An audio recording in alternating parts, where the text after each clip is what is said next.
Notre confrère Yoro Dia, il est politologue, spécialiste de relations internationales. Yoro Dia, bonsoir. Bonsoir Binta. Alors nous allons parler tout au long de cette édition spéciale de la mondialisation et du Covid-19, l'impact sur l'économie par le Covid-19. Yoro Dia, la première question que j'ai envie de vous poser, c'est au rythme où vont les choses, le Covid-19 qui se propage dans le monde, alors au rythme où vont les choses, est-ce que ce n'est pas la mondialisation qui risque de prendre un sacré coup? Merci Binta. Et puis comme vous l'avez dit, le contexte particulier de la mondialisation, il faut d'abord définir c'est quoi la mondialisation. La mondialisation se définissait par un de mes profs à Sciences Po Paris, Bertrand Badi, comme étant un phénomène de trois flux auquel aucun État ne peut résister. Aussi bien les États les plus forts comme les États-Unis que les États les plus faibles comme la Gambie ou les autres États. Donc les trois flux, c'était les flux financiers. Il disait, dans le monde circule chaque jour à l'instant des milliers de dollars. Aucun État ne peut gérer ça. Il y a aussi les flux humains. C'est quoi les flux humains? Aujourd'hui, les Européens, depuis 20 ans, ont des problèmes à gérer des pirogues qui viennent de mon village à Thiaroye-sur-Mer. Et l'Europe n'est pas un petit continent. Donc, personne ne peut rien contre les flux humains. Les États-Unis eux-mêmes reconnaissent qu'il y a 14 millions de clandestins, l'équivalent de la population du Sénégal dans leur pays. Et les autres flux, ce sont les flux d'information. L'exemple qu'on donne souvent, quand George Bush, président des États-Unis, parlait et menaçait Ben Laden, immédiatement Ben Laden répondait du fond de sa grotte en Afghanistan et c'est passé partout à travers le monde. Donc trois flux. Flux d'information, flux financier, flux humain. Et aujourd'hui, il faut les trois flux ont structuré la mondialisation qui fait que la mondialisation est la suppression de l'espace et du temps. On a l'impression que le monde n'a jamais été aussi proche. Ce qui se passe en Chine nous concerne les Européens et concerne tout le monde. À côté des trois flux que nous avions, les flux d'information, les flux financiers et les flux humains, il faut ajouter un quatrième flux aujourd'hui. Ça veut dire le flux des virus. Oui. Et c'est pourquoi les Chinois ont raison en disant à Trump, il ne faut pas parler de virus chinois. Ce n'est pas un virus chinois, c'est devenu un virus mondial. On a connu la grippe espagnole, c'était une grippe espagnole. On a connu Ebola, c'était un virus congolais. Mais aujourd'hui, quand il y a un virus dans le monde, ça devient un virus mondialisé. Et cette mondialisation-là a un avantage et des inconvénients. C'est quoi l'inconvénient? C'est que quand il y a un virus en Chine, ça devient un virus mondial en quelques semaines. Le virus a été déclaré en Chine. Aujourd'hui, il y a 152 pays qui sont concernés. Aucun État ne peut résister au virus, aucun État ne peut se confiner, aucun État ne peut fermer sa frontière au virus. Donc aujourd'hui, le virus, le Covid-19, à mon avis, est un virus qui s'est mondialisé. Et par rapport au virus, aujourd'hui, aucun État ne peut fermer sa frontière. Ce qui veut dire, Yoro Dia, que le virus, le Covid-19, je ne vais pas dire qu'il est devenu le maître du jeu parce qu'il est loin d'être un jeu, mais le maître du combat. Non, mais puis enfin, on va finir par gagner. On va finir par gagner, mais parce que l'humanité évolue comme ça, on tire la grippe espagnole, c'était une grippe espagnole, donc il fallait confiner les gens et régler la question. Le virus Ebola, il fallait le confiner. Mais aujourd'hui, les gens, en attendant le vaccin, les gens vont trouver une solution mondiale. Et c'est quoi aujourd'hui la solution mondiale qui se dessine? On a toujours pensé que la mondialisation, comme le disent les spécialistes, c'était la fin des territoires. La fin des territoires, la fin de l'État fort. Avec la crise, les gens redécouvrent les vertus de l'État, les gens redécouvrent la vertu des frontières, les gens redécouvrent la vertu des territoires. On a l'impression qu'on en revient aujourd'hui avec le Covid-19 au 19e siècle, quand Max Weber définissait l'État, le territoire, comme sur un territoire déterminé où l'État a le monopole de la violence légitime. Aujourd'hui, la France ferme ses frontières par rapport à l'Allemagne, ce qui était inimaginable. Bon, peut-être le Sénégal va fermer sa frontière avec le Mali, ce qui est inimaginable. Les gens redécouvrent aujourd'hui les vertus de la souveraineté de l'État et les vertus de la frontière, mais ça, c'est des phénomènes qui sont nés avec la crise. Oui, et nous recevons également, nous l'avons dit tantôt, professeur El Hadj Diouf, il est professeur d'économie internationale. Nous allons revenir à lui dans un instant. Aujourd'hui, l'impact de ce Covid sur les économies, je ne dirais pas seulement les économies africaines, mais l'économie mondiale. Mais c'est une très bonne question. J'en profite pour saluer mon ami El Hadj Diouf, et j'ai toujours coutume de dire, bien qu'il soit serré virgule, il est fort brillant. C'est pourquoi il est venu en retard d'ailleurs. Ça, c'est le problème d'urbanité. Ça, c'est son côté sérieux qui est resté. Non, mais l'impact se fait sentir. Pour être concret, par exemple, pour le Sénégal, ça veut dire aujourd'hui, nous, les poumons de l'économie du Sénégal, El Diouf le sait très bien, c'est un peu le port, c'est l'aéroport. Mais aujourd'hui, beaucoup de produits qui venaient de la Chine passaient par le port de Dakar, ce qui fait que ça pouvait booster les recettes douanières. Je ne suis pas dans le secret des dieux, mais aujourd'hui, si vous interrogez les douaniers, ils vous diront qu'en termes de recettes, enfin, ça va beaucoup baisser. Et puis un pays comme le Sénégal, qui est un pays assez extraverti, vit beaucoup d'importation. Avec le Covid-19, les gens s'enferment. Et à mon avis, la leçon qu'il faut en tirer sur le plan économique, c'est qu'il faut que les gens, évidemment, ne pas se fermer au monde. Il faut tirer les conclusions de ça en ayant des stratégies beaucoup plus endogènes. Par exemple, si cette crise durait pendant 6 mois, 7 mois, on va peut-être en arriver, je suis sûr qu'on ne va pas arriver là. Comme nous ne produisons pas le riz que nous consommons, nous ne produisons pas la plupart du temps l'huile que nous consommons, nous ne produisons, nous sommes tellement mondialisés que presque tout ce que nous consommons vient de l'étranger. Il faut que les gens, à part de cette crise-là, ils réfléchissent. Donc il va y avoir un impact pour la Chine. La Chine est l'usine du monde. Quand l'usine du monde est à l'arrêt, et puis évidemment, ça se fait sentir partout. Pour les États-Unis, quand Trump décide de fermer les États-Unis à l'Europe, les relations transatlantiques qui datent des années 1700, quand même, il va y avoir des impacts très importants sur le plan économique. Oui, bonjour, professeur Diouf. Oui, bonjour. Oui, je disais tantôt à Yoredja, au rythme où va le Covid-19, c'est sûr que les enjeux seront très pesants. Et au rythme où va également le Covid-19, que faut-il attendre par rapport à nos économies, les économies mondiales? Oui, je vous remercie de m'avoir invité sur votre riche plateau. J'ai trouvé notre ami Yorodja qui pouvait lui seul faire le point sur ces questions-là. Il est très pertinent et j'ai beaucoup de respect pour les idées qu'il avance généralement. Alors, je crois qu'il a abordé d'ailleurs en fait la question de fond et aujourd'hui repenser en fait notre mondialisation, ce que certains appellent même démondialisation. Je pense que Cheikh Anta avait déjà lui parlé d'interdépendance économique, qu'on ne devait pas être simplement dépendant économiquement du reste du monde, mais qu'on devait cultiver l'interdépendance justement en ayant des politiques beaucoup plus endogènes, beaucoup plus autocentrées, beaucoup plus tournées vers le marché intérieur africain et vers nos marchés intérieurs pour pouvoir avoir vraiment ce qu'on appelle au moins une économie nationale. C'est-à-dire une économie qui puisse être tout de même autosuffisante pour la majeure partie des produits que nous consommons. Vous savez, les Allemands, ils disent « des Mensch ist was ist ». L'homme est ce qu'il mange. Beaucoup de pays n'importent pas ce qu'ils mangent. Beaucoup de pays n'exportent d'ailleurs que leurs excédents en matière agricole. Mais nous, les pays africains, généralement, nous sommes ce qu'on appelle des importateurs nets de produits alimentaires. Dans ces conditions, chaque fois qu'il y a un choc sur le plan international ou une crise sur le plan international qui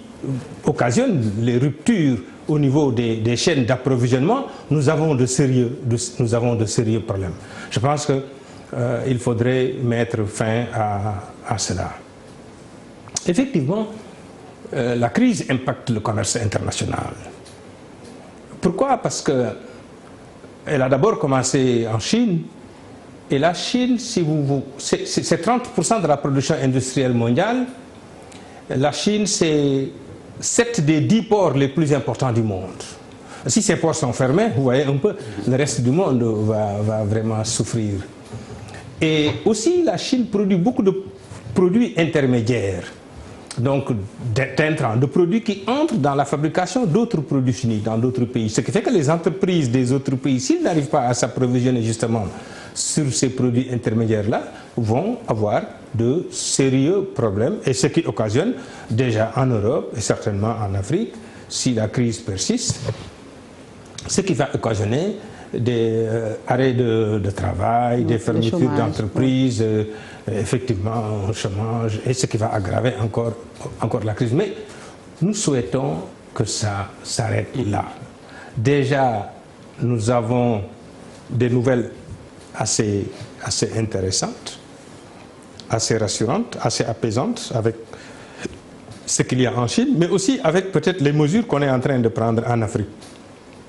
C'est là où on craignait le plus qu'on puisse, avec notre fatalisme, croire que, ouais, nous, et puis les fausses nouvelles, hein, que le virus a horreur du soleil, le virus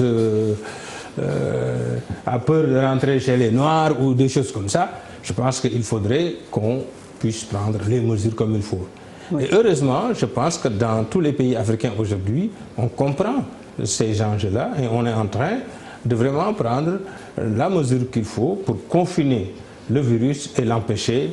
de s'épandre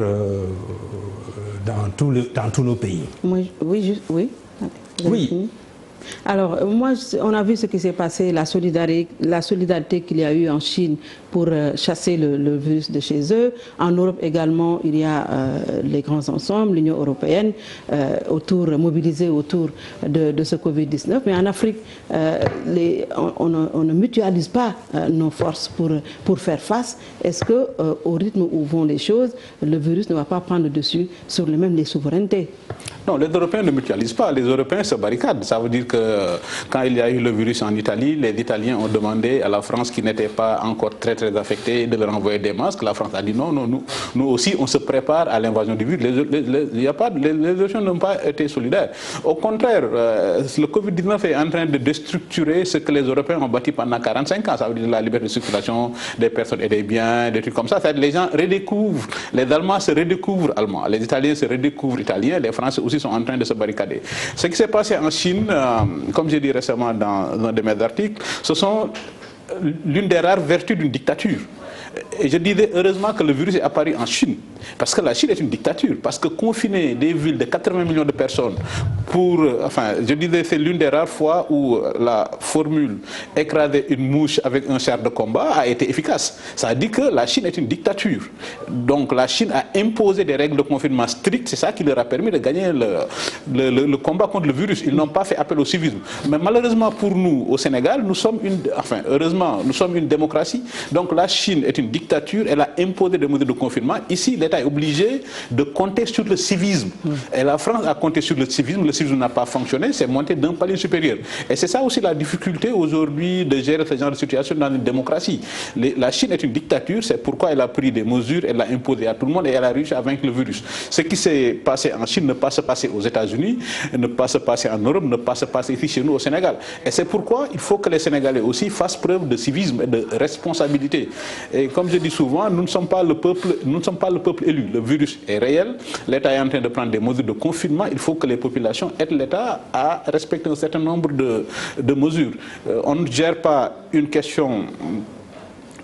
crise dans une dictature comme on l'a gérée dans une démocratie. On a la chance d'être dans une démocratie et la démocratie ça fonctionne. Par le civisme, il faut que les gens fassent preuve de civisme pour aider l'État, pour aider le pays à combattre et à gagner le virus. Parce que sinon ça devient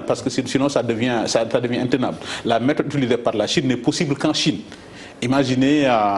Wuhan, c'est une ville où il y a à peu près 16 millions d'habitants, l'équivalent de la population du Sénégal. Ils ont été confinés, ils ont étendu le confinement jusqu'à terrasser aujourd'hui le virus. Donc comme nous, l'État ne peut pas faire ça, ou bien l'État ne peut pas encore faire ça, ou bien l'État n'est pas encore appelé à faire ça, donc il faut que les gens soient conscients de la menace et aident l'État à cantonner le virus dans les limites du raisonnable pour qu'on puisse passer à autre chose. La France a essayé, par le civisme, par exemple, les premières mesures, sensibiliser, les gens ont vu que, ça aussi malheureusement, c'est ça le point faible des démocraties, les gens n'ont pas suivi, n'ont pas respecté les consignes, c'est pourquoi ils sont passés d'un palier supérieur. Et comme si c'est nécessaire, et puis Macron l'a invoqué, il va peut-être un jour invoquer l'article 16 de la Constitution française, ça veut dire l'état d'exception, et puis voilà, en confiant le truc à l'armée. Il ne faudrait pas que chez nous aussi qu'on en arrive à ça. Il faut que les gens soient responsables en se disant que le pays traverse une crise, il faut que tout le monde s'y mette pour qu'on puisse chasser le virus de chez nous, et puis après on reprendra nos sénégalaiseries. Mais pour l'instant, le pays est en crise, il faut que les gens en soient conscients et que chacun de son côté fasse un effort pour aider le pays à gagner la guerre du virus. Alors, est-ce qu'aujourd'hui on peut s'attendre à une récession au plan mondial et à qui va profiter justement cette récession? L'Afrique peut-être? On est déjà dans la récession mondiale, en tout cas les références, les bourses, les chutes des bourses chutent partout, sauf aujourd'hui en Chine. Et même en Chine, on connaît des difficultés sur le plan économique. Oui, on va vers une récession mondiale, pour plusieurs raisons. On se remet difficilement de ce genre de crise. Mais l'humanité ne peut pas dire que c'est une chose nouvelle. Je pense que depuis des siècles, on connaît des problèmes comme ça. On a réussi à les contenir, bien qu'il y ait eu parfois des millions de morts. Cette fois-ci, on n'a pas encore atteint même les 50 000 morts. Donc je pense que l'humanité est en mesure, en tout cas si, il faut faire comme la Chine. Là, il faut laisser de côté les questions de démocratie. Parce que finalement, la démocratie, c'est quoi? Assurer l'intérêt général, plus que l'intérêt général, même l'intérêt collectif. S'il s'agit d'assurer l'intérêt collectif, je pense que oui, la fin justifie les moyens. Oui, les Français vont mettre l'armée, ont déjà mis l'armée dans le jeu. Et je pense que les autres pays devraient le faire. Il faut, s'il le faut, obliger les gens à se défendre eux-mêmes, même malgré eux. Parce que sinon, si on parle de libre circulation, de liberté, ça peut engendrer des conséquences encore beaucoup plus dangereuses. Donc je pense que, puisque nous sommes justement en récession économique, regardez les mesures qu'il faut prendre, par exemple dans des pays avec des frontières poreuses, ce qui va se passer si on commence à spéculer sur les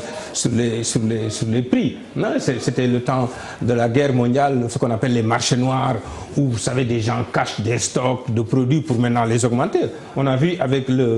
déjà les savons le liquide hydroalcoolique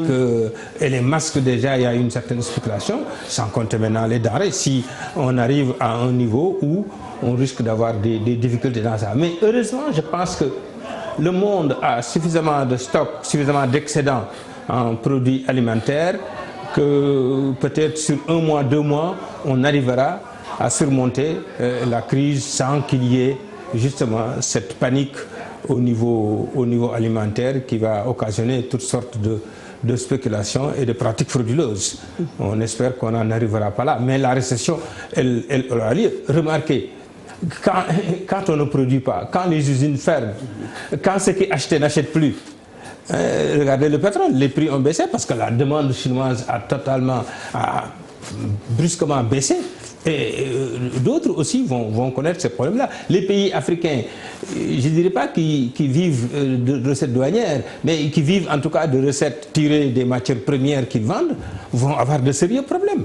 Certains qui financent même leur budget avec cela vont avoir de sérieux problèmes. Donc on va vers des crises dans ces pays-là, effectivement. Mais justement, est-ce que ce n'est pas l'Afrique qui va en profiter, puisque l'Afrique, quand même, du côté au plan industriel, ce n'est pas trop ça. Est-ce que ce ne sont pas les géants économiques qui vont souffrir plus que l'Afrique de cette récession mondiale? Non, quel que soit Alpha, on va souffrir, comme disait Samir Amin. Samir Amin avait l'habitude de dire à l'Afrique la mondialisation, quand ça va bien au centre, ça va mal à la périphérie. Chez nous, quand ça va mal au centre, ça va aussi mal à la périphérie. L'Afrique ne peut pas en tirer profit. Par exemple, si on prend un pays comme l'Algérie, dont presque 90% extérieur viennent du pétrole, les prix du baril, pour les pays africains, je pense que la difficulté la plus grande, ça va être l'ère post-coronavirus. Prenez l'exemple du Sénégal. L'État du Sénégal va déployer beaucoup de moyens, il n'avait pas prévu. L'État du Sénégal n'est pas face à l'urgence. Même les Français et les Italiens sont en train d'invoquer l'urgence pour demander à la Commission européenne d'être beaucoup plus souple sur les règles de convergence, notamment des 3%. Et je pense que l'un des continents qui va le plus... Ça va profiter à personne. Et c'est pourquoi les théories complotistes qui disent oui, c'est un virus chinois, c'est un virus fait par la Chine, enfin, c'est des absurdités. Parce que si c'était les Américains... On parle même de virus fait par les terroristes. Non, mais c'est une absurdité. Mais souvent, la théorie des complots, c'est des absurdités qui relèvent plus de l'ignorance, d'idées reçues. Si c'était les Américains qui avaient conçu le virus, ils n'auraient pas arrêté le virus entrer chez eux. Ou bien, s'ils n'ont pas pu contrôler le virus, dès que le virus entre aux États-Unis, il se serait précipité en sortant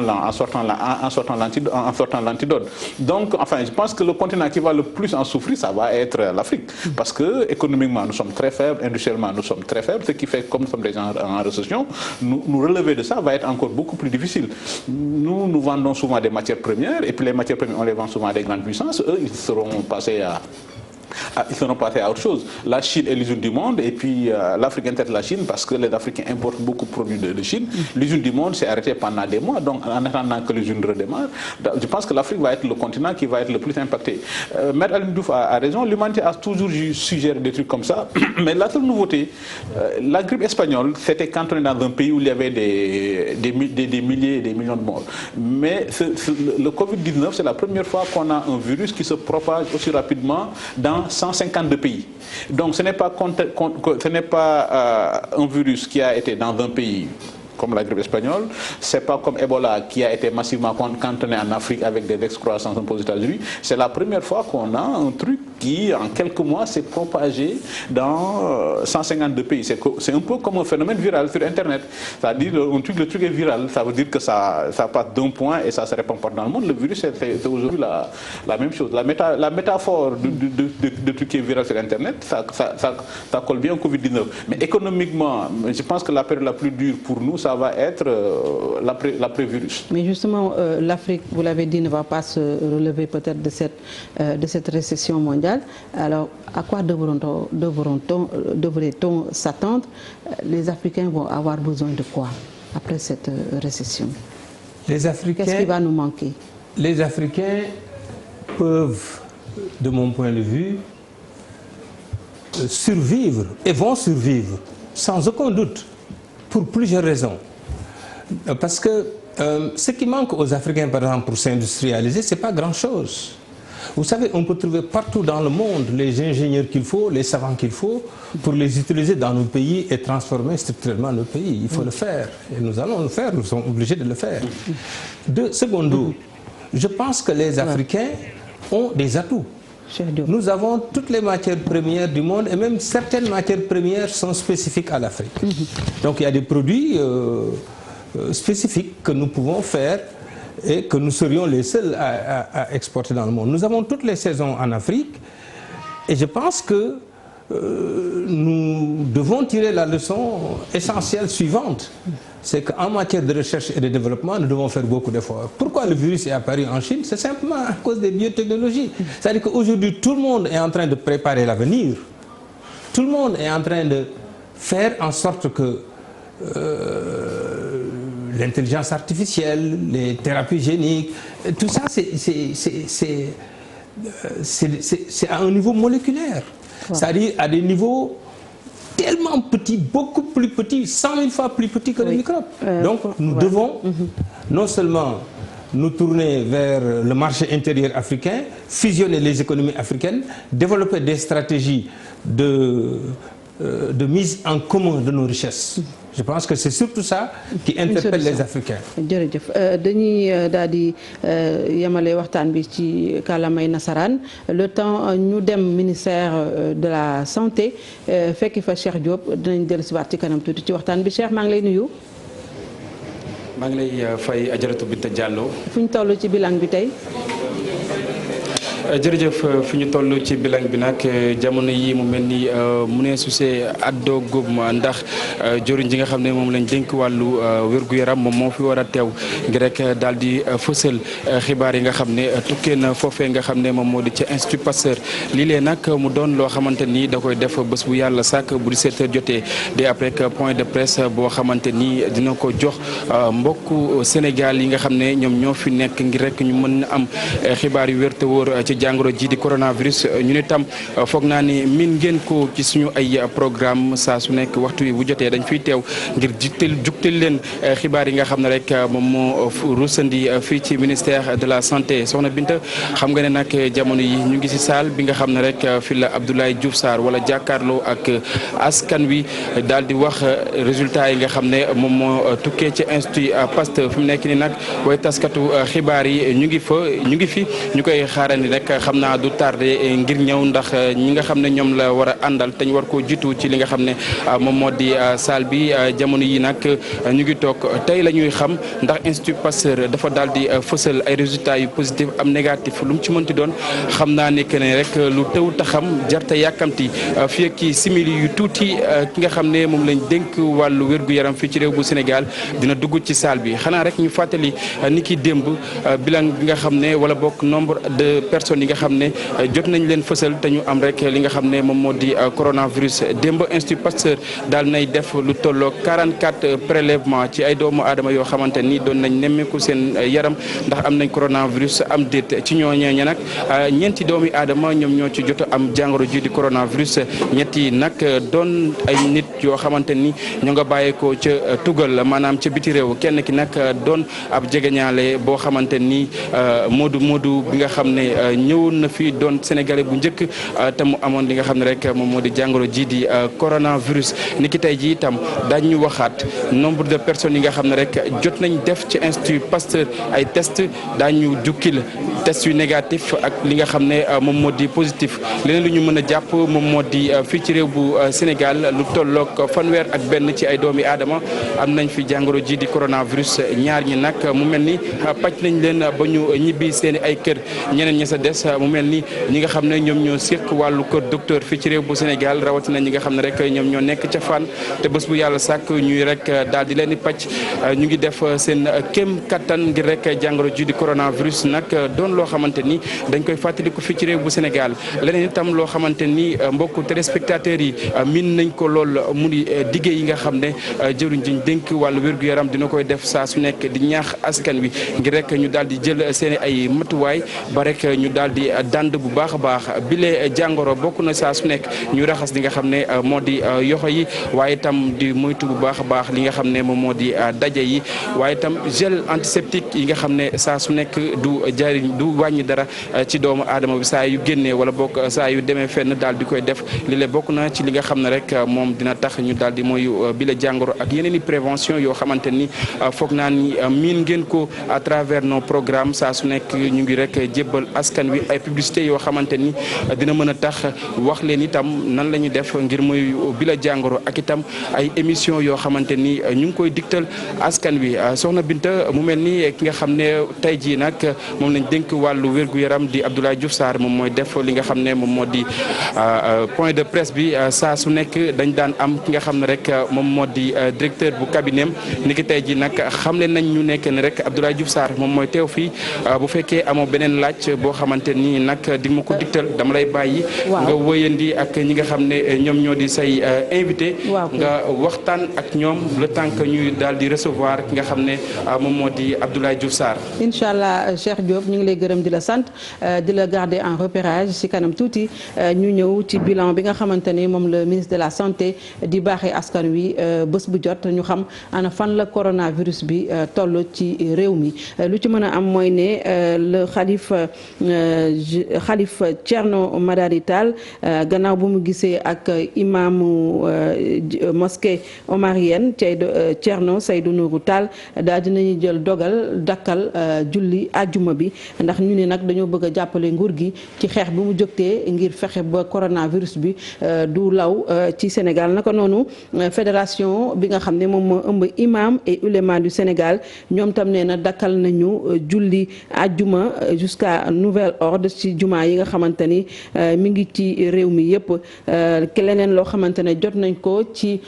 coronavirus bi ca Burkina Faso mu am nag ku faatu bu njëkk ci coronavirus muy vice présidente bu assemblée nationale bu Burkina Faso ñu koy wax Marie Compaoré sànq la ñu jot nouvelle bi ñuy masawu bu baax waa Burkina Faso. dellu si waat ci waxtaan bi di wëyal si diggante sama ñaari gan yi Yoro Dia ak El Hadj Alioune Diouf professeur d'économie. ba tey ci wàllu économie ci wàllu mondialisation ak li nga xamante ne mooy Covid 19 bi dama koy doole laaj bu njëkk bi ci professeur fu ñu toll ni coronavirus bi fu mu toll wër na àdduna commencé na lottal sax économie bi ana lan lañ ci mën a xaar ci wàllu mondialisation bi sax. waaw sonal na torop àddina bi yëpp te. mën nañ ni sax daan na économie koom-koomu àddina bi yëpp ndax li tax xam nga liñ naan àddina bi dafa toll foo xam ni dañ ñëwoon réew yëpp nañu ubbi ay frontières njënd meeg njaay mi mën a dox ni ko ku ne bëggee képp kuy am industrie am koom sa réew am nga droit jaay ko beneen réew.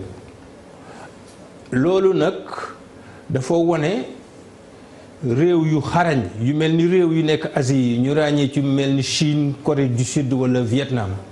mu mel ni nag àddina bi yëpp nit ñi ku ne bëgg nga lu yomb ñenn ñi dem investir Chine, Vietnam, Corée di fa defare seen produit ndax xëy na foofa ouvrier yi xarañ nañu te xëy na droit du travail bi demewu fa noonu ba nga xam ne salaire yi élevé wuñu ak yeneen yi nga xam ne dañ koy teg kuy jëfandikoo yu mel noonu. donc ñu bari dem investir foofu ba mu jigi Chine mu mel ni soo jëlee téeméer bu ne fanweer ya Chine moo koy tabax ci àdduna bi te it ñu gis tamit ne Chine li muy jënd ci àdduna bi dafa jéggi dayoo ndax ni économie mel xam nga Chine fukki at yi weesu ëpp na ko sax taux de croissance am day nekk téeméer bu ne dana yokk lu mat fukki yoon buñ ko xoolee am na règle buñ naan la règle des 72 maanaam mooy juróom-ñaar fukk ak ñaar boo ko diviser par taux de croissance bi daf lay jox nombre at yi nga xam ni économie réew mi dana doubler. Chine juróom-ñaari at yu ne économie am doublé Chine croissance économique réewam toll na ak économie Inde at bu jot kon loolu day wane ni Chine tey toll ci monde bi. benn professeur d'université bu naan Graham Allison moo def étude yooyu jël données Banque mondiale ak données yoo xam ne CIA confirmé na ko pour wane ni foofu la économie chinoise tey toll kon kooku nag bu fekkee ni moom moo sëqat xam nga ni kon àddina bi yëpp danañ ko yëg. donc loolu moo tax ñu ne effectivement soo jëlee pooru monde bi yi gën a rëy fukk ya juróom-ñaar ña xamal ñu Chine lañu kon loolu day wane ni bu économie boobu bu sonnee réew mi àddina bi yëpp danañ sonn. donc loolu moo tax ñu am li ñu naan récession ci monde bi maanaam bari na entreprise yu doxatul bari na liggéeykat yu liggéeyiwul parce que seen entreprise tëj na. bari na réew yoo xam ne mënuñoo seen pétrole bi ñu doon produire obligé arrêté wala ñu wàññi li ñu doon produire gis nga pétrole bi prix bi wàcc na ba $30 ay tàng donc yooyu yëpp day wane ni effectivement économie moo bourse yi yëpp daanu na maanaam nit ñëpp ñu ngi wóolootuñu ne ëllëg dina baax ku ne foog nga ni jël sa xaalis tey moo gën nga bàyyi ko sous forme d'action ak yu mel noonu moo tax ñu bari sax nee nañu Chine profité na si pour jënd ay entreprise yu mag a mag ci monde bi waaye loolu des fois nag ay wax la rek waaye li wóor ba wóor mooy réew yi nga xam ne dañoo dépendre surtout ci Chine ci maanaam seen exportation réewu Afrique yi nga xam ne dañuy jaay pétrole. dinañ ñëwaat ci loolu dépendance bi nga xam ne Afrique am na ko ci yenn réew yu mel ni Chine mondialisation bi daanaka amoon na mën nañu wax jëloon na son envol tey bu ñu amee lu mel ni Covid 19 mu ñëw mel ni moo ko ëpp doole. léegi tey jii ban jàngat nga ciy def. non boo xoolee li ñuy wax mondialisation yi c'est-à-dire que Sénégal bu nekk sa kër am nga fa mondialisation. c'est-à-dire boo xoolee sa doom li muy solo li ñuy wax check down gi demee noonu boo xoolee pantalon booy li ñuy solo check down loolu mooy mondialisation xam nga ñun France moo ñu colonisé te français yi duñ solo noonu tey jii boo xoolee Sénégal dañuy solo seen check down moom ngay fekk Sénégal moom ngay fekk Arabie Saoudite moom ngay fekk Iran moom ngay fekk États-Unis moom ngay fekk fépp ça veut dire aujourd'hui dafa nekk boo xam ne phénomène boo xam ne lépp lu ñu def ci àdduna bi li wala fi def àdduna wërngal képp ça veut dire lu xew États-Unis day jekk propagé wu partout dans le monde loolu lu ko indi mooy parce que mondialisation dafa nekk li ñuy wax suppression espace-temps dafa amatul espace amatul temps ça veut dire que adduna bi dafa nekk benn genre village boo nekkee ci benn village nga xam ne lu mat juróomi ñéegi nga xam ñoo fay nekk lu xew ci dëkk bi rek ñëpp dañu ko yëgandoo loolu mooy mondialisation loolu li ko indi nag dafa nekk loo xam ni trois flux yooyu mooy affaire information ni muy circuler dans le monde dëkk yëpp aujourd'hui boo xool information yi ça circule day dem ak a ñëw leneen li mooy les flux financiers xaalis bi ni muy demee fii dem fële beneen flux bi koy indi mooy les flux humains nit ñi ni ñuy demee ak a ñëw conséquences yi nga wax ci affaire économique xoolal affaire secteur aviation yi compagnie aérienne yu bëri déclaré nañ faillite parce que adduna bi ni muy demee que nit ñi ni ñuy demee que ñëw masul toll nii donc conséquences économiques yi il faut mu am donc ñi mu gën a impacté mooy le transport aérien et puis dëkku mel ni Sénégal nga xam ne ñun tamit lu ci bëri dañuy importer lu ci bëri chaque fois da ngay gis DG douane def benn conférence de presse ni way année bi recette fiscale recette douanière yi egg na temps donc boo recette douanière fu muy jógee mooy li ñuy importer loolu aujourd'hui li ko Alioune Diouf waxee lu ci bëri la plupart du temps li ñuy importer Chine Chine lay jóge donc bu dee Chine dañoo la Chine mooy usine du monde usine bi tëj donc amatul produit amatul importation ce qui fait que nous nañu am ay problème recette douanière ñi nga xam ni les gens du secteur de l'informel ñu doon jaay Sandaga nga xam ni Chine lañu doon jël seen i produit ñoom tamit bu ñu mënatul dem Chine duñ liggéey buñ liggéeyul da ngay xool ñi dépendroon seen ginnaaw loolu mooy mondialisation bi donc dafa nekkoon ay flux humain nit ñi dem ak a ñëw kenn mënatu leen téye ñu nekk ci mel ni adduna bi dafa nekk benn village xaalis bi circulé dem ak a ñëw mel ni dañoo nekk ci benn village léegi nag dafa am benn quatrième flux mooy flux virus bi c'est-à-dire virus bi ni nit ñuy circuler noonu lay circuler loolu mooy li ci bees parce que am na temps bu ñu doon wax grippe espagnole dafa nekkoon benn feebar boo xam ni day nekk benn grippe wala bu ñu doon wax la peste amoon na fi Dakar Médina mais dañ ko doon cantonné mu yem Médina wala ñu cantonné ko même ci benn dëkk mais léegi lu ci bees mondialisation mënoo cantonné dara donc moo tax grippe Covid-19 jóge Chine léegi mu ngi ci 152 pays masul am donc loolu mooy nouveauté mais économiquement ni ko Alioune Diouf waxee dëkku africain yi ñoom ñoo ci gën a sonn parce que boo xoolee pétrole dëkk mel ni Algérie nga xam ne 90% de ses recettes ci jaay pétrole la nekk nga xam ne ñoom peut-être dañu doon tabler sur un baril de $100 pour am xaalis bëri léegi le baril est à $30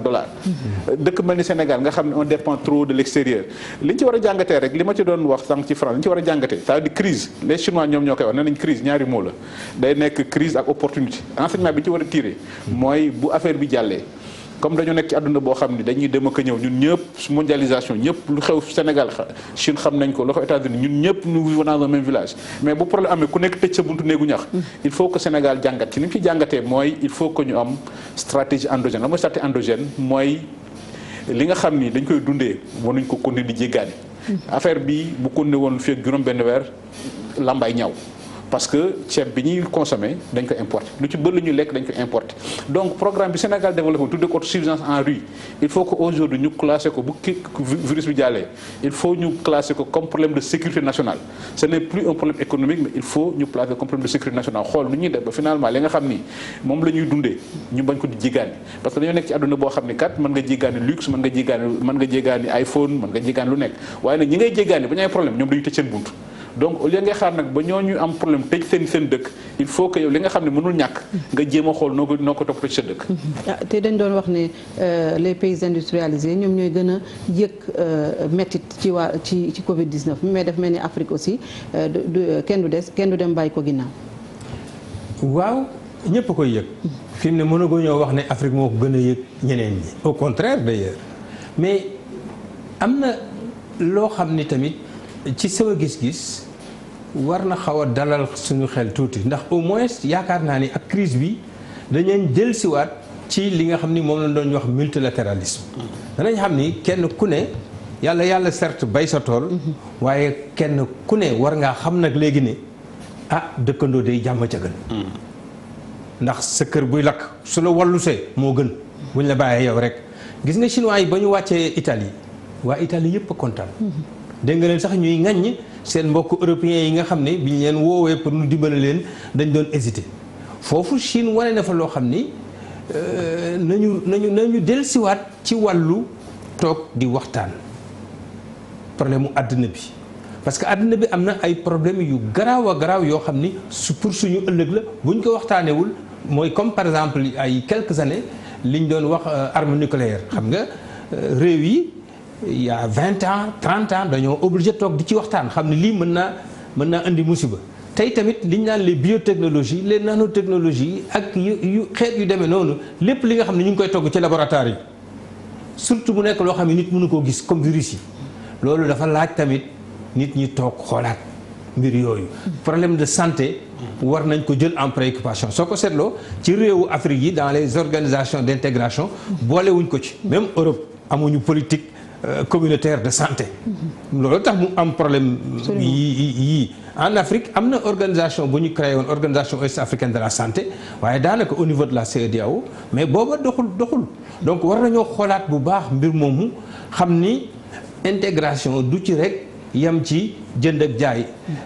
intégration pour mu am solo unité politique moo tax ñuy wax intégration pour mu am solo fusion des économies moo tax maanaam ñu booloo nekk benn jéem a yokk suñu doole parce que mbooloo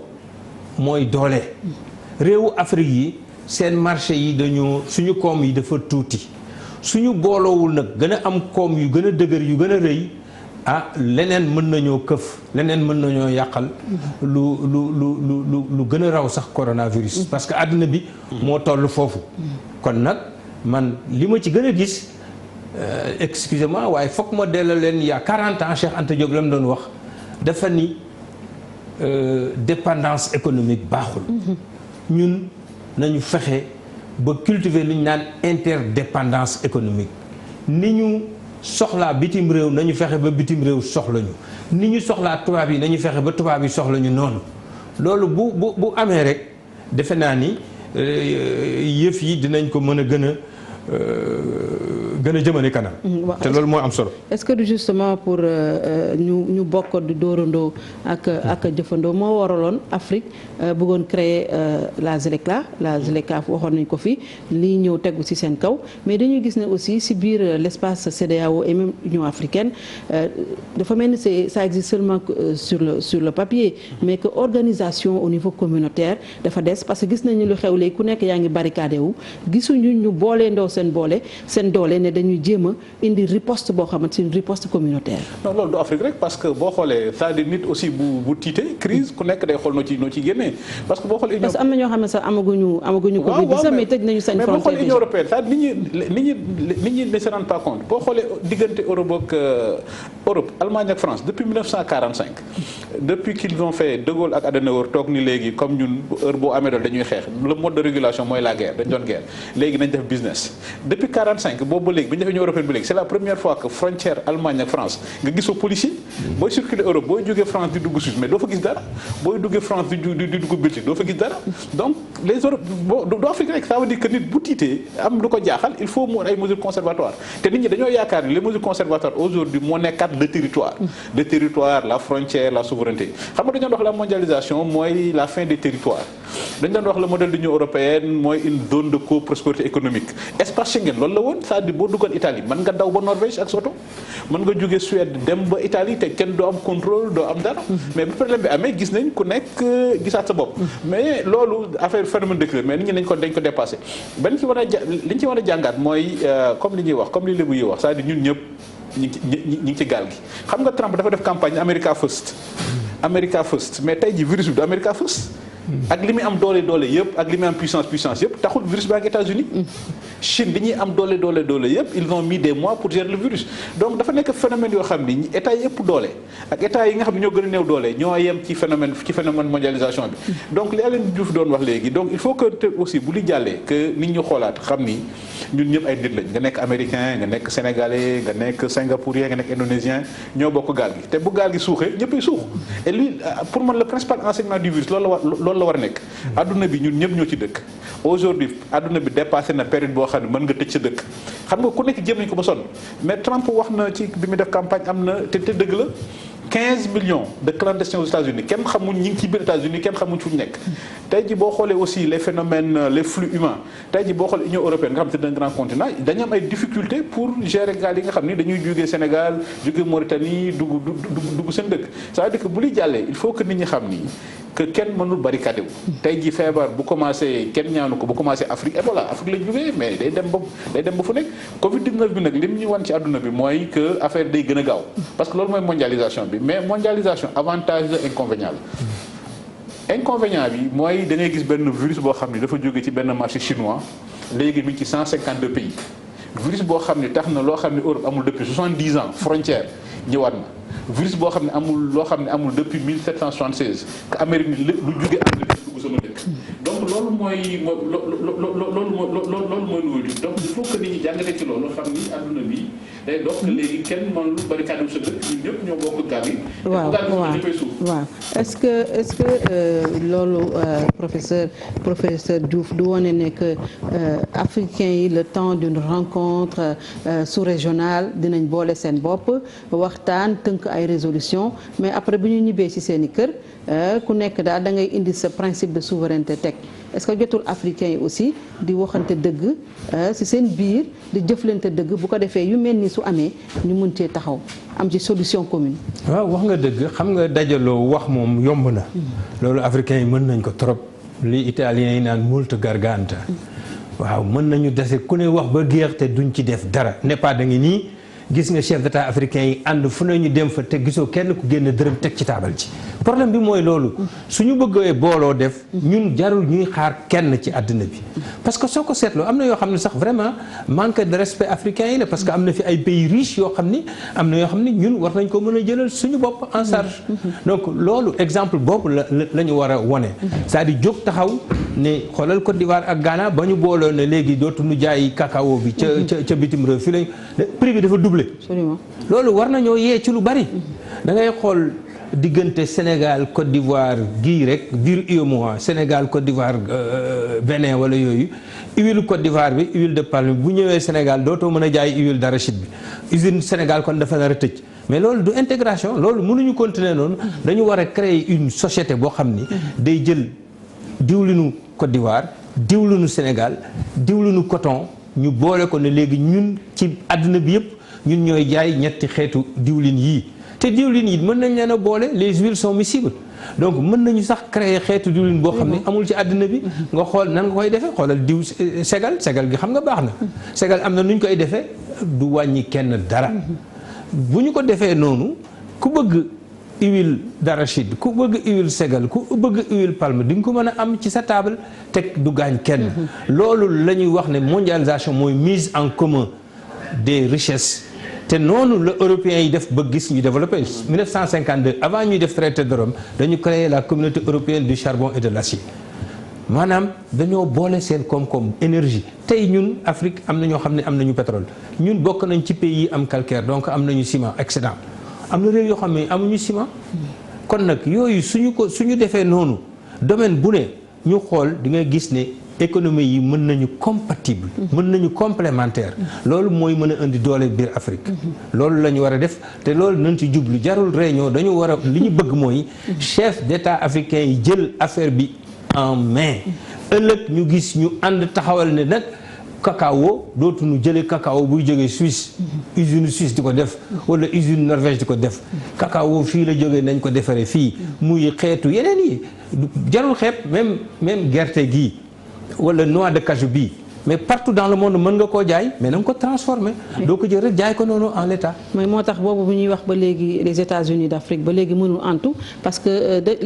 les dirigeants africains sont trop jaloux de leur souveraineté est-ce que ñoom jotul nag ñuy teg léeg-léeg seen souveraineté bi fii xool li nga xamante ni moom moo jural intérêt askan wi ñu booloo seen doole pour ko defee choc exogène yi bu amee ñu mën a am une solution concertée et bu baax. mais je pense que crise bi aussi dina servir enseignement ci loolu parce que boo xoolee yeneen crise yi daan am que mu nekk ay crise militaire ay lutte contre le terrorisme dañu daan yàkkamti ne bon nañ yaakaar ni européen nañu dimbali xam nga crise bi ça aussi pour moi c'est un enseignement très intéressant xam nga bii kenn xaarul kenn dimbali la c'est la première fois mu am crise boo xam ne tout le monde est touché xam nga Ebola bi mu daan am sax dañu doon wax non et puis dañuy xaar que les Américains vont faire un truc militaire fii à l'aéroport de Ouakam wala ñi ngi xaar français yi ñi ngi xaar Croix-Rouge xam nga bi déggoo Croix-Rouge déggoo aide déggoo kenn benn dëkk ni maa ngi xaar ko ma jàppale mais parce que ku nekk da nga tal sa bopp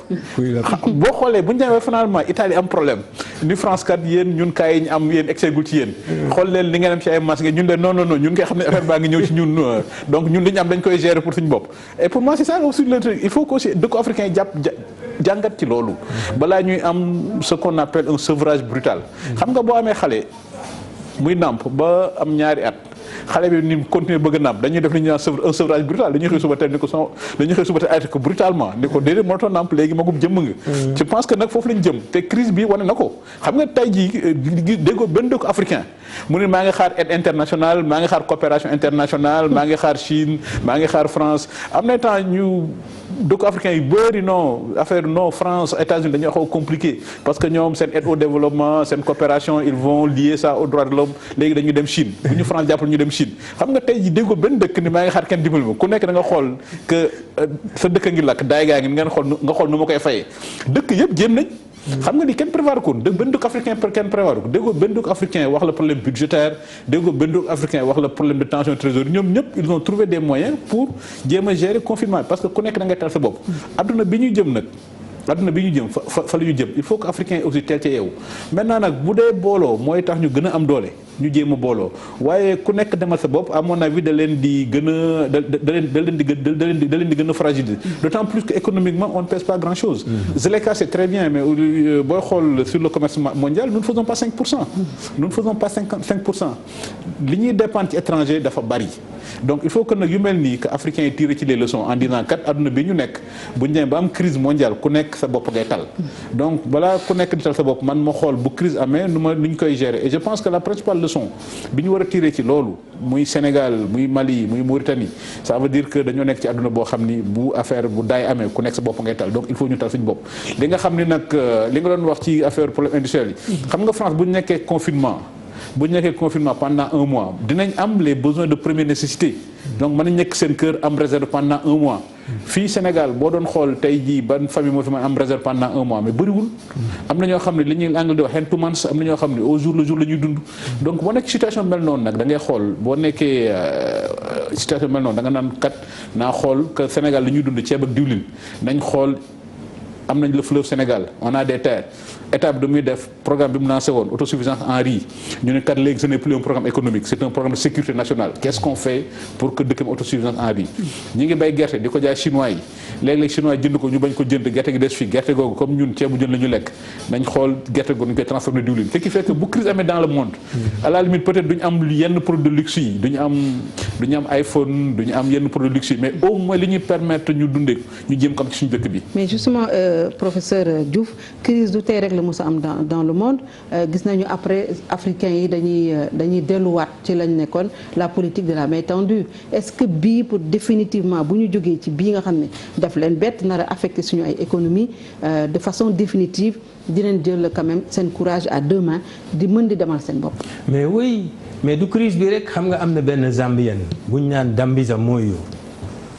2009 ëpp na fukki at ba mu bindee livre boobu l'aide fatale gis nga nag aide boobu c'est même Ousmane wax na ko sax. ci Guelewar l'aide fatale aide boobu nag moo ñuy rey le fait que ñuy xalaat toujours aide boobu léeg-léeg sax ñu fexe damm loos damm tànk fexe ba ñu dugal ñu par exemple ci PMA. wala ba ñu dugal ñu ci programme yoo xam ne pour baal ñu ay dettes. yooyu yëpp c'est de très mauvaise politique. xam nga fulla gi mooy lan li sëñ Abdourahmane Mbacké waxoon ne. lu ne mënees na koo ñàkk amaat ko ba mu des fulla ak fayda fulla am réew doo nangu ku doyadi di la teg lu mu la warta teg doo nangu tamit lees dul teg as gor ñu la koy teg nga di ko nangu gisoo benn réew bu jéggaani la muy lekk kon loolu waruñu koo nangu ceeb bii di jóge Chine 10% lañ koy dóor ci droit de douane loolu tuuti na ceeb bi jóge Chine Thaïlande ceeb bu ñuy importer dañ ko war a dóor 30% de droit de douane comme ça mu gën a cher trop ceeb bi nga xam ne moom la ñuy bay fii comme ça képp kuy bay ceeb fii ci Sénégal di nga xam ne di nga am marge bu am solo kon ñëpp dem bay tey kon di nga gis ku génn université waaye day dem bayi pomme de terre soble waruñu koo jéggaani yooyu dañ ko war a tere dañu war a ne ñun ñoo am fula kenn waru koo tere sax ñun suñu bopp ñoo koy war a jomb nag léegi ne am na loo xam ne dootuñu ko def gerte gii ñu jël bëgg a jaay bitim réew ITA def nañu am na ay services yu nekk Sénégal yu def recherche ITA wane ni am na juróom benn fukki produit ak juróom yu nu mën a def ci gerte kon nag bu ñu jël gerte gi jaay ko bu dee noix de cajou nga xool noix de cajou partout dans le monde dafa nekk daanaka sax produit de luxe pour ñi jël apéritif pour ñi nga xam ne dañuy bëgg a couper faim wala yooyu kooku transformer ko yomb na te pourtant dafa cher dans le monde mais am na ñoo xam ni soxlawuñ ci xorom soxlawuñ ci lenn nañ ko weer ba mu wow rek nu jaay leen ko loolu nature essentielle kon loolu kay emballage rek la ñun ñoo ñàkk fulla ñàkk fayda soo seetloo tey Sénégalais bu nekk Europe suñu carte gi yëpp dañ koy jël si fii di ko def ay tomates soo bëggee lekk tey emballage yu rafet rek soo bëggee lekk Sénégalais Europe foo mënti dem pour jënd fa géej wala bombo ab chinois moo la koy jaay te chinois bi fii la koy jëndee dem emballé ko emballage rek la conditionnement mais loolu xam nañ ko xam nañ ñu koy defee ñu ngi koy def depuis très longtemps donc ñun ñoo war a am fulla am fayda suñ bopp ministères yi tamit loolu mooy seen rôle ñi bëgg a liggéey ci côté boobu nañ leen dimbale pour ñoom ñu mën a transformer structurellement notre économie comme ni ñu koy waxee def nañ ko wax nañ ko ci plan Sénégal émergent wax nañ ko feneen waaye ñun dafa mel ni bu ñu waxee mbir rek foog nañ ni mbir mi sotti na wala bu ñu génnee loi ci mbir rek foog ni sotti na ça y est loolu rek leen alors que non dañ ko war a topp ba mu wóor nañu léegi lii réglé na. ak yeneen bari na fi loo xam ni. tey am na ay xeetu koom bu ñu am ñun xamuñu sax lan la. mi ngi sax ci réew mi yëpp. à l'état sauvage maanaam jarul sax nga di ko bay buy bee ngi ni buy bi gisoo fenn fu ñuy jiyee buy di ko topp di ci sonn te buy italiens yi ñu ngi fi teg seen usine di jël buy di jël xànc di jël xoox di jël feuilles yi nuñ ko tuddee xob. lu ne ñu jël ko yóbbu seen réew. pour defar ci ay produits ëllëg ñëw dinu ko jaayaat. dañu am fulla am fayda suñu bopp. France mu mel ni premier ministre bi def na léegi benn déclaration ci ay mesures économiques d'urgence 45 milliards d'euros mënuguma ko calculer nii des mesures sociales dañuy financer le chômage partiel pour ñu éviter entreprises yi di licencier di def report aussi charges sociales et fiscales pour les entreprises génnewaat nañu une autre enveloppe de 300 milliards d'euros de garantie des nouveaux prêts consentis aux entreprises pour garder la confiance des banques, le déficit qui passe de 2,2% à 3,9%. dafa mel ni lii France def tey jii africains yi est-ce que danañ ko mën a def si fekkente ne suñu entreprises yi wala su ñi nga xam ne les entrepreneurs am nañu problème déjà que ñu ngi demander solidarité nationale est-ce que tey jii nekkuñu en sursis nos entreprises. Mais je crois que bu crise bi yàggee foofu la ñuy jëm mais est-ce que li état français bi suñu état mën na ko je crois pas yaakaaruma ko parce que à mon avis même suñu état affaire bi crise bi sax pour gérer ko c'est difficile bu ñu fa eggee aujourd'hui état bi mi ngi laaj entreprise yi ñu xool ni ñu contribuer et je pense que lii inter-entreprise yi mooy ñoom ñu xool ni ñuy contribuer jàppale état bi bañ a egg ñun fi France egg parce que bu ñu eggee fi France egg li état français mën suñu état mënuñu ko loolu suñu état mënu ko mais état boo demee France tout le monde paye l'impôt mais fii nag kenn du paye impôt c'est-à-dire xaalisu état nag du taw nit ñi ñooy fay impôt fii nit ñi duñ fay impôt c'est pourquoi les ressources de l'état sont ni ko Bassirou Samba Niasse doon waxee keroog bi def sa conférence de presse nee na affaire bi natt la c'est-à-dire que pour nga tegg ci natt bi nag il faut ku nekk cotiser mais nag souvent fii tout ñooy cotiser ku nekk bëgg a tegg c'est-à-dire il faut que entreprise Sénégal jàppale état bi pour ñu gérer affaire ba ñu daw gaaw Yoro Dia ministre bi egsi na dañu koy déglu la situation du jour. Ce mercredi 18 mars 2020,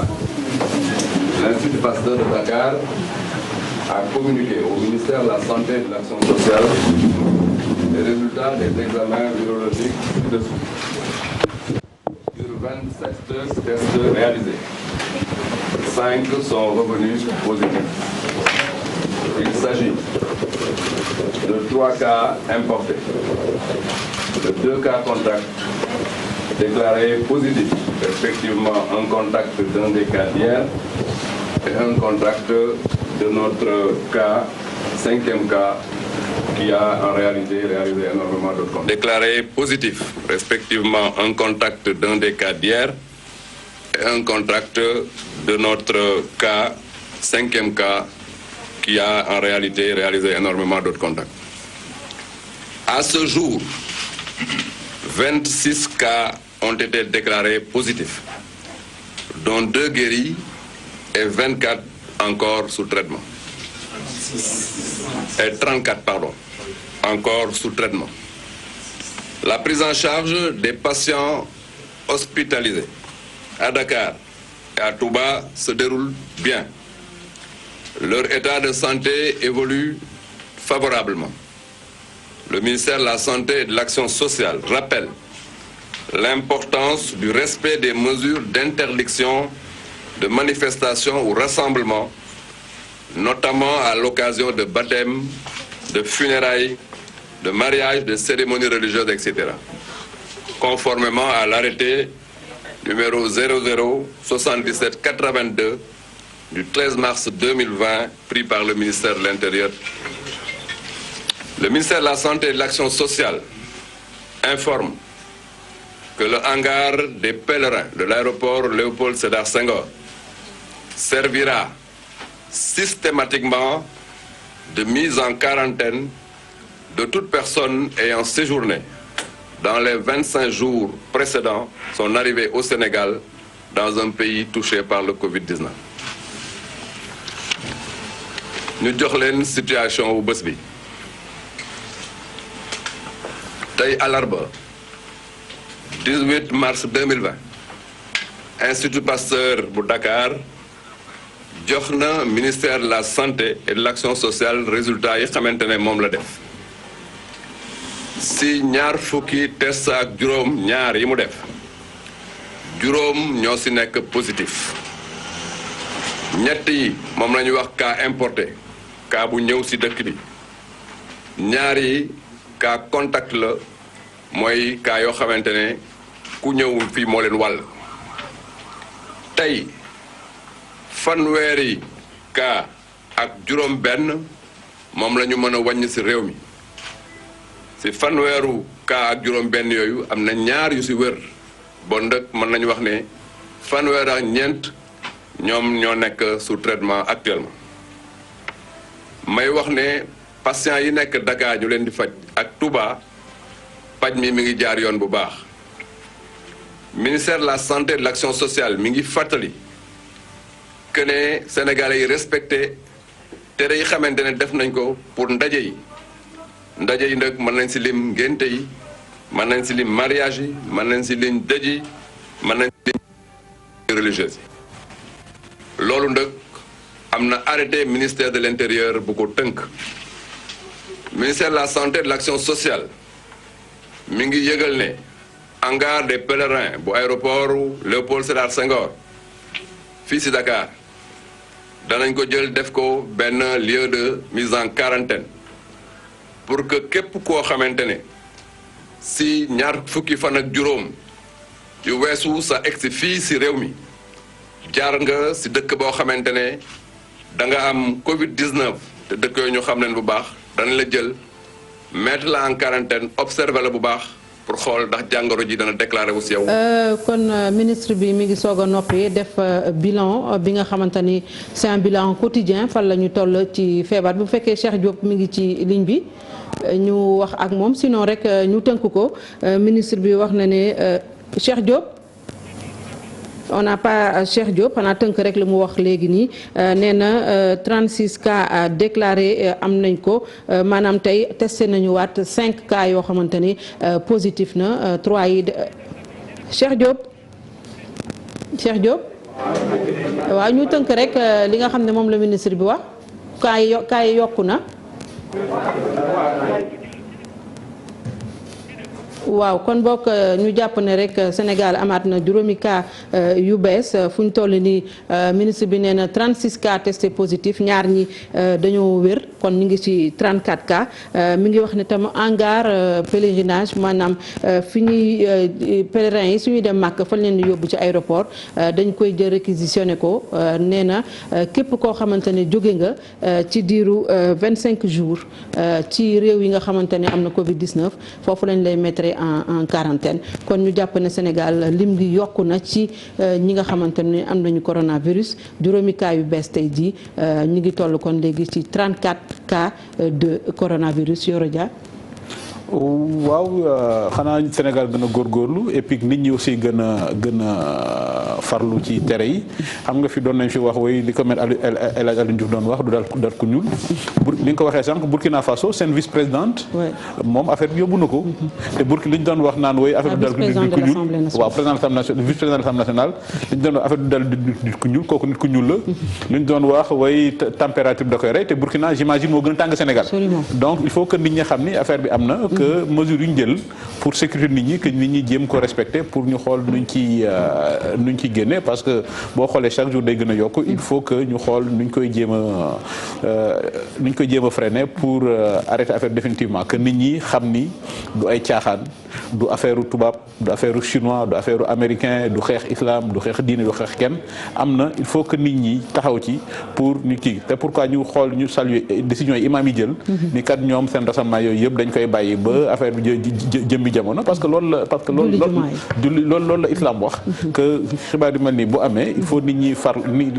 Ghazali moom la doon wax Ghazali nee na ñaari Dieu a choisi deux catégories de personnes des prophètes et des rois ça veut dire que politique ak religieux yi mais bu situation yu mel ni amee politique ñoom ñoo war a dominer parce que diine ji pour nga mën ko def sereinement il faut nga am paix civile il faut nga am sécurité il faut nga am santé te neen loolu nag lu koy indi mooy état donc pour nit ñi mën a pratiquer seen religion normalement il faut paix civile am il faut sécurité am il faut santé am te loolu nag état moo ko am c'est pourquoi bu ñu nekk dans situation de crise état bi moom moo war a jiitu Makkatal Mukarrama am na les saoud am na les oulémas mais quand il a fallu prendre les décisions c'est le pouvoir politique les saoudiens ñoom ñoo jël kii bi Maroc fële ci Fès bi affaire bi amee le roi moo jël kii te gënuma yaakaaruma nag ni ñun ñoo gën a nekk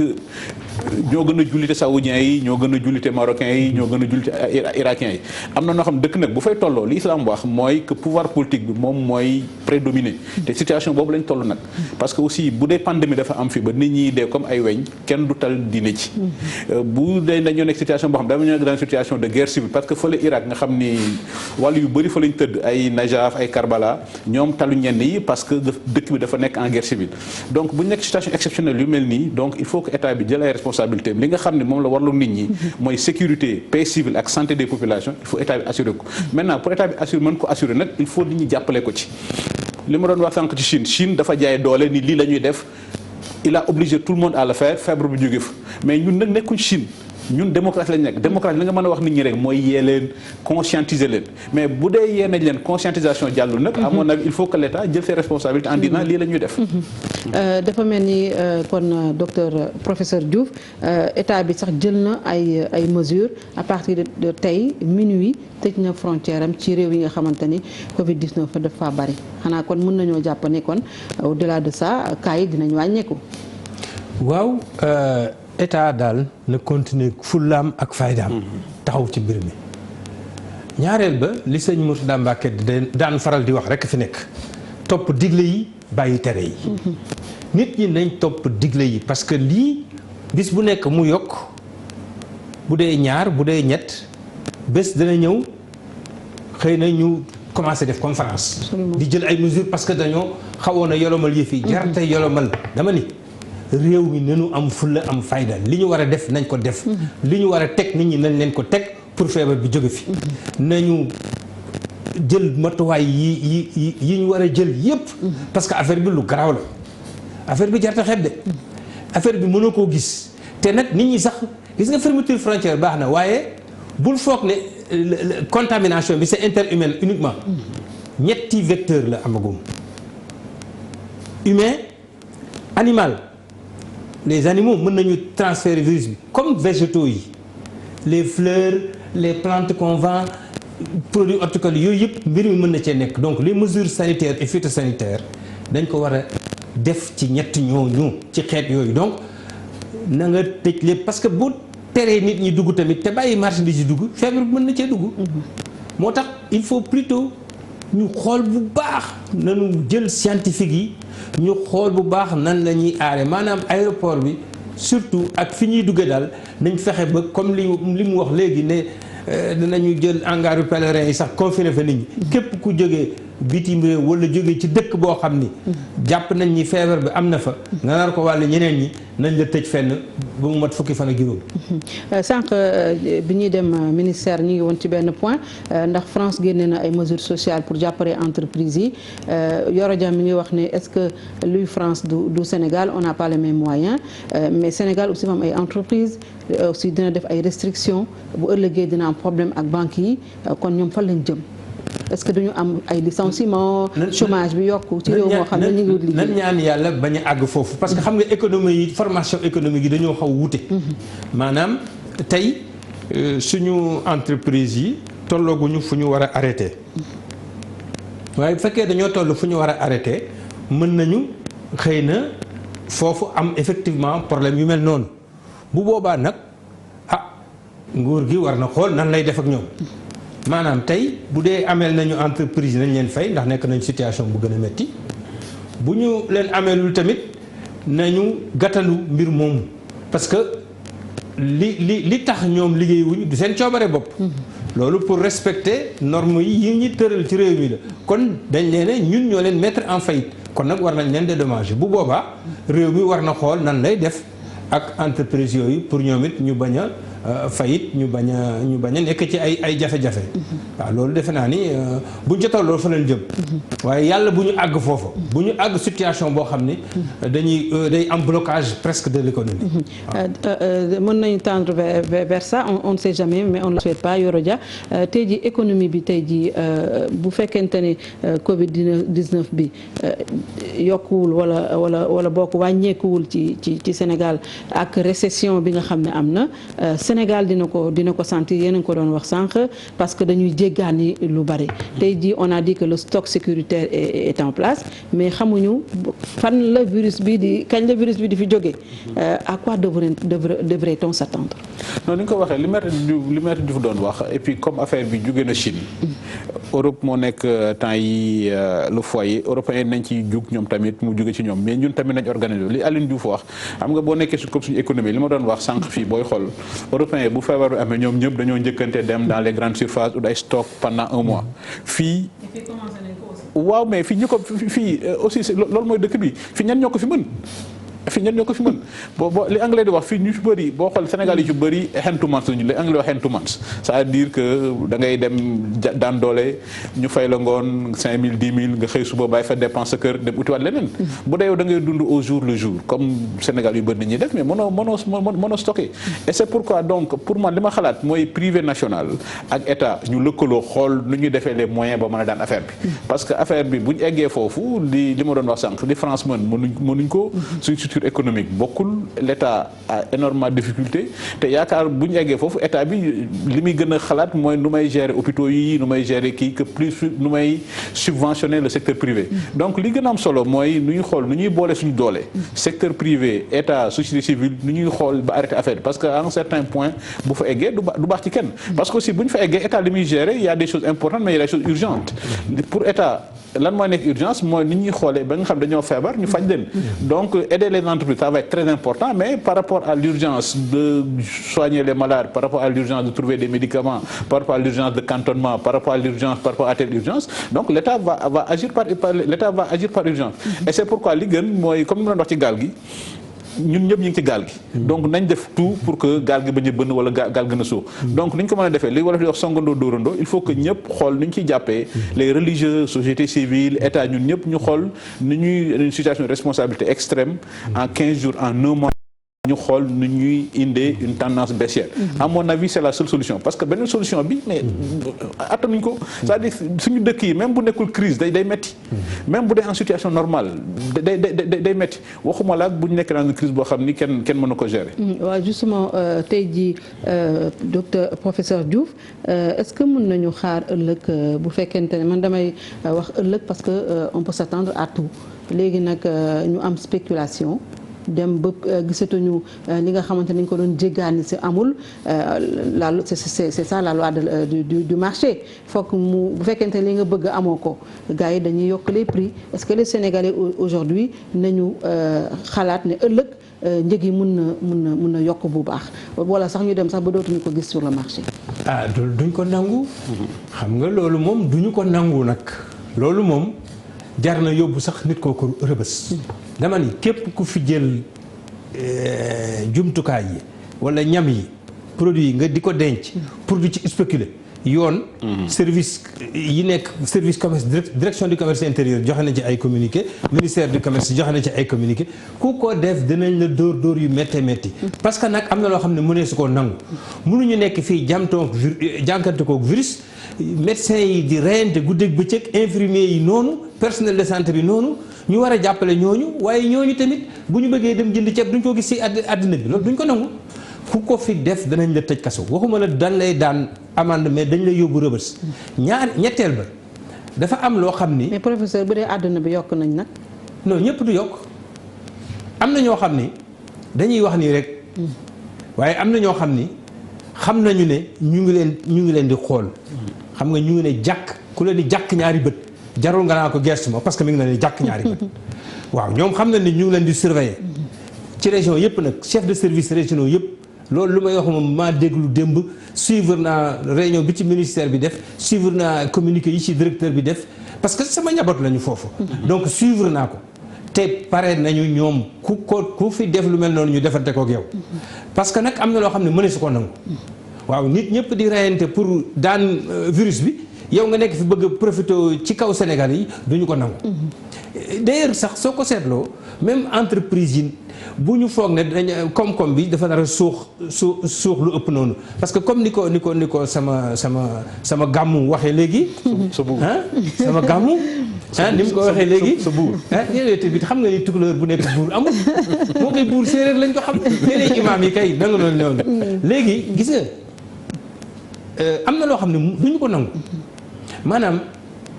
bu fekkee nit ñi dañoo def achat compulsif maanaam bu fekkee nit ñi dañoo jënd lu mat ñaari weer kon xam nga entreprise yi perte ñu jaay nañu li ñu waroon a jaay ci benn weer jaay nañ lu mat ñetti weer kon même bu ñu toogee une semaine jaay ñu sax fekk na la ñu waroon a jaay nañ ko mais am na si ñoom ñoo xam ni wax dëgg xam naa ni du ñu def loolu parce que am na ñoo xam ne seen diine may leen ñu def loolu parce que li gën a garaaw li diine gën a su ñuy wax riba dëgg su ko diine di wax loolu moo tax ñu di koy wax maanaam nga jël njaay mi nëbb ko pour yokk njëg gi wala nga gëmloo nit ñi ne njaay mi amatul fekk na njaay mi am na fi ñëpp xam na ni li fa dugg calculé nañ ko mat na 3 mois maanaam fii ñaari weer moom ku fi ne dara manqué na ñu rëq sa ndigg baal ma ci expression bi mais loolu la état bi di def parce que toll nañ foo xam ne li ñu naan guerre contre le coronavirus ñun tamit fi mu ne guerre la ñu nekk contre Covid-19. En tout cas démb le ministre du commerce était là madame Assome Diatta nee na que bu ñu xalaat mu am pénurie parce que du li ñuy jéggaani jaarul ci avion bi mi ngi jaar au port de Dakar. que aussi que les Sénégalais évitent dem di dévaliser les grandes surfaces dem jënd stock denc ko seen kër ñoom seen bopp à la limite ñooy dem di créer pénurie est-ce que loolu aussi c'est rassurant wala le ministre a raison ou bien ce sont les Sénégalais qui ont raison d'aller quand même jënd pour ëllëg. non mais jënd bi li ma doon waxtaan affaire pouvoir d'achat la ça veut dire que ñi mën a dem jënd stocké bëriwul